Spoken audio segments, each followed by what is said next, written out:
आप सभी को प्रभु यीशु मसीह के पवित्र नाम में जय मसीह की और आप सभी का मैं पुनः ग्रो इन क्राइस्ट चैनल में हार्दिक स्वागत करता हूं। यह सुनकर बड़ा अच्छा लगता है कि आप सभी इन वचनों को ना केवल सुनते हैं पर दूसरों के साथ भी शेयर करते हैं। परमेश्वर आप सभी को आशीष प्रदान करे। आज के मनन के लिए मेरे साथ निकाल लेंगे नीति वचन की पुस्तक अध्याय 28 उसका 13वां पद। लिखा है, जो अपने अपराध को छिपा रखता है उसका कार्य सफल नहीं होता, परंतु जो उनको मान लेता और छोड़ भी देता है उस पर दया की जाएगी। हालेलुया। मेरे प्रियो, जब इस वचन को हम पढ़ते हैं तो हमको समझ ये आता है कुछ तो अपराध के विषय में है, कुछ तो पाप के विषय में है। आज के संदेश का जो मनन का विषय है वो ये है, प्रभु क्षमा करता है। आई रिपीट इट अगेन, प्रभु क्षमा करता है। हालेलुया। मेरे प्रियो, एक मनुष्य होने के नाते मुझसे और आपसे कभी ना कभी कोई पाप हो जाते हैं, कभी ना कभी कोई गलती हो जाते हैं और ऐसे अपराध कई बार मुझको और आपको चुभते हैं और आप और मैं सोचते हैं कि कोई नहीं जानता। ऐसा सोचकर अपने अपराधों को आप और मैं छुपाने लग जाते हैं।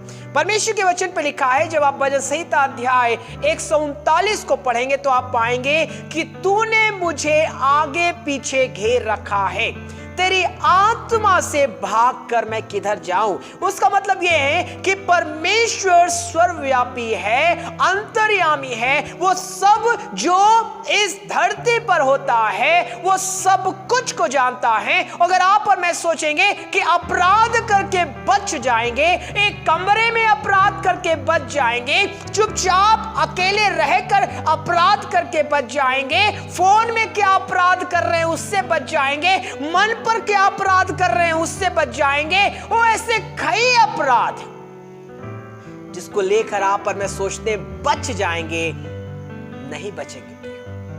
केवल आप और मैं अपने अपराधों को छुपा सकते, बच नहीं सकते। वो परमेश्वर मुझको और आपको देखता है। एक घटना मुझे याद आती है। एक बहुत बड़े घर में एक बहुत बड़ा व्यक्ति रहता है, रईस व्यक्ति रहता है। उसका एक बेटा रहता है, उसकी पत्नी भी रहती है और उसके घरों में बहुत से नौकर रहते हैं। और एक दिन बड़े शान के साथ वो एक बतख लेकर आता है और अपने स्विमिंग पूल में उस बतख को रखता है और बोलता है अपने बेटे से, बेटा, और अपने नौकरों को भी बुलाकर कहता है, कोई भी इस बतख को डिस्टर्ब नहीं करना और ना ही इसको हानि पहुंचाना। एक दिन वो लड़का बड़े प्यार के साथ खेलते खेलते खेलते अचानक वो बतख उसको चूमने का प्रयास करता है तो उसको लगता है वो मेरे को चाभ रहा है। अब बचने के लिए वो इस पैड से या एक फावड़े से लेकर उसको मार देता है। मारने के कारण वो बतख वहीं पे फड़फड़ा कर मर जाता है। और मरने के बाद जब वो देखता है कि मैं क्या करूं, वो डर जाता है, कांपने लगता है, थरथराने लगता है। उसको पता था मेरे पापा ने कहा ये नहीं करना, फिर भी उसको हिम्मत हुआ और अपने घर के पीछे गया और गड्ढा खोदा गार्डन में और उस बतख को उसने गाड़ दिया। जब उस बतख को वो गाड़ रहा था तब उसके किसी नौकरों में से किसी एक नौकर ने देख लिया और देखने के बाद उसके पास आकर कहा, मालिक, अपने मालिक के बेटे से कहा, मालिक, आपने जो गलती किया है वो बहुत गलत बात है, मैं इसको जाकर मालिक को बता दूंगा। वो लड़का बोला, ओ भैया रुक जाओ, मत बताओ, पापा को मत बताओ, मेरे को बहुत मारेंगे, मेरे को बहुत डांटेंगे, मेरे को पॉकेट मनी नहीं देंगे, मेरे से प्रेम नहीं करेंगे, बुरा व्यवहार करेंगे, मुझसे प्रेम नहीं करेंगे। वो डर गया। उसने कहा, किसने? उस नौकर ने उससे कहा, एक शर्त पर मैं करूंगा, जब कभी मैं आपसे कुछ मांगू तो वो आपको देना है। और वो नौकर उसको धीरे धीरे ब्लैकमेलिंग करता गया, धीरे धीरे उसको प्रताड़ित करता गया, उससे पैसा मांगते गया, उससे वस्तुएं मांगते गया, उससे अपना काम कराते गया। वो लड़का तंग आ गया पर अपने पिता को नहीं बता पाया क्योंकि डर था कि मैंने अपराध कर दिया है, मैंने गलती कर दी है। और उसको छुपाता रहा, हिम्मत नहीं हुई। एक दिन बहुत निराश हो गया, बहुत हताश हो गया, बहुत थक गया, उस नौकर के प्रताड़ना से, उसकी ब्लैकमेलिंग से थक गया। और उसने हिम्मत किया, उसने कहा आज मैं अपने पिता को जाकर बताऊंगा जो भी मेरे साथ हो। हिम्मत किया और अपने पापा के पास गया। उसने कहा पापा, मैंने एक गलत काम किया है, मैंने एक अपराध किया है, मुझे पता नहीं मेरे ये पाप जो मैंने किए हैं आप मुझे क्षमा करेंगे कि नहीं। उसके पिता ने कहा बेटा बताओ तो सही क्या किया तुमने।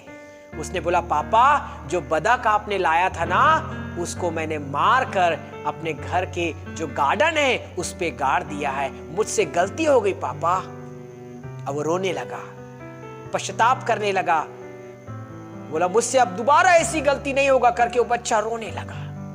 उसके पापा ने उसको गले लगा लिया, उसके पापा ने उसको गले लगा लिया। उससे कहा मेरे बेटे, जिस दिन तूने उसको मारा उस दिन से मैं जानता हूं, और जब तू उसको गाड़ रहा था तब भी मैं जानता हूं, और जब ये नौकर जो मेरे घर का नौकर तुझे ताड़ना दे रहा था, प्रताड़ित कर रहा था, तुझे ब्लैकमेलिंग कर रहा था, तब भी मैं जानता हूं। पर तुम्हें इंतजार कर रहा था कब मेरा बेटा आकर अपनी गलती को मुझसे मानेगा और मैं उसको क्षमा कर दूंगा।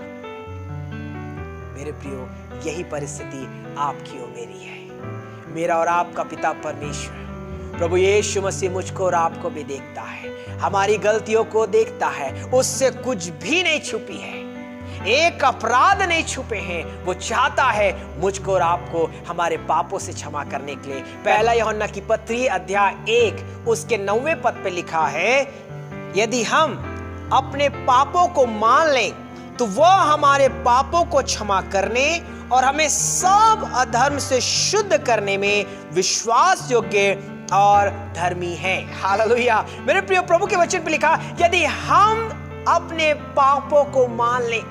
प्रभु का वचन कहता है और वो चाहता है प्रभु कि मैं और आप अपने अपराधों को मान लें, अपने पापों को मान लें। और वचन पे लिखा है नीति वचन अध्याय 28 उसके 13वें पद में कि जो अपने अपराधों को मान लेता और छोड़ देता है उस पर दया की जाएगी। हालेलुया। और वचन पे लिखा है अपने अपराधों को जो मान लेता, अपने पापों को मान लेता है, परमेश्वर मुझको और आपको क्षमा करना चाहता है। Hallelujah, hallelujah. कितनी अद्भुत बात है। मेरा और आपका पिता मुझको और आपको क्षमा करना चाहता है। वो हमको अशुद्धता से शुद्ध करना चाहता है। वो नहीं चाहता कि मेरा बेटा उसी अपराधों में रहे, मेरी बेटी उसी अपराधों में रहे। पर आप और मैं कई बार अपने पापों को छुपाते रहते हैं और शैतान मुझको और आपको ब्लैकमेलिंग करता रहता है। वो बार बार मुझको और आपको प्रताड़ित करता रहता है, ताड़ना देता रहता है। उस ताड़ना को हम झेलते रहते हैं, एक झूठ के पीछे दूसरा झूठ, 2 के पीछे 3, ऐसे कई झूठ और अपराधों में जीवन जीते जीते हम जब थक जाते हैं तब हम गलत कदम उठा लेते हैं। मेरे प्रियो, परमेश्वर ये नहीं चाहता। प्रभु चाहता है मैं और आप अपने अपराधों को मान लें। प्रभु चाहता उसको छोड़ दे। मुझे एक पक्षी याद आ रहा है जो अफ्रीका प्रदेशों में पाया जाता है, उसका नाम है शुतुरमुर्ग। आपने सुना होगा। वो क्या करता है आपको पता है? वो जब भी उसको कोई डर लगता है, जब भी शिकारी उसके पीछे आता है, जब उसको लगता है मैं नहीं बच पाऊंगा, दौड़ कर जाता, गड्ढा खोदकर अपना सिर को घुसा लेता है। और क्या होता है? केवल सिर घुसाता है, बाकी शरीर बाहर रहता है और वो सोचता है कि मैं बच गया। शिकारी आता है, उसको पकड़ता है और ले जाता है। मेरे प्रियो, पता है वो 9 फीट का रहता, अप्रोक्सीमेटली 155 किलो का होता, बड़ा चौड़ा मस्त रहता है। पर उसके मन पर क्या आता है? मैंने अपना सिर छुपा लिया, मैं बच गया। कहीं मेरी और आपकी परिस्थिति ऐसी तो नहीं है? कहीं मेरी और आपकी परिस्थिति ऐसी तो नहीं है कहीं हम ये सोच रहे होंगे मैं बच गया? नहीं, परमेश्वर सब कुछ देखता है। पर वो परमेश्वर चाहता है मैं और आप अपने अपराधों को मान लें और छोड़ दें। हालेलुया। उस परमेश्वर के सामने मान लें और छोड़ दें। वो परमेश्वर मुझ पर और आप पर दया करेगा। वो अपने गले से मुझको और आपको लगा लेगा और अपनी आशीष मेरे और आपके जीवन पर देगा। मेरे प्रियो, आइए मेरे साथ प्रार्थना करें। अगर आपने ऐसी कोई गलती की है, अगर आपने कोई ऐसे अपराध किए हैं और आपको लगता है आप छुपा लेंगे, आपको लगता है आप बच जाएंगे, तो गलत है। प्रभु के सामने मान लें। मेरे प्रियो, जब हम प्रभु के सामने मान लेंगे, वो मुझको और आपको क्षमा करेगा। आइए प्रार्थना करें। खुदावंद यीशु, आपके नजदीक आते हैं। धन्यवाद पिता। प्रभु जी, मनुष्य होने के नाते कई बार हम गलती कर बैठते हैं और उसको छुपाना चाहते हैं और सोचते हैं हमसे छिप जाएगा, परंतु ऐसा नहीं प्रभु जी। सब कुछ आपके आंखों के नीचे दिख रहा है पिता। प्रभु जी, हमारे अपराधों से हमें क्षमा कर पिता। हम अपने अपराधों को मान लेते हैं और छोड़ देना चाहते हैं पिता, क्योंकि आप धर्मी हैं, आप विश्वास योग्य हैं हमारे अपराधों को क्षमा करने के लिए, हमें अशुद्ध से शुद्ध करने के लिए आप विश्वास योग्य हैं। इसके लिए आपका धन्यवाद करते हैं। सुनने वालों को आशीष दे। प्रभु यीशु के नाम से इस प्रार्थना को मांग लेते हैं। आमीन, आमीन, आमीन। प्रभु हम सबको आशीष दे। आमीन।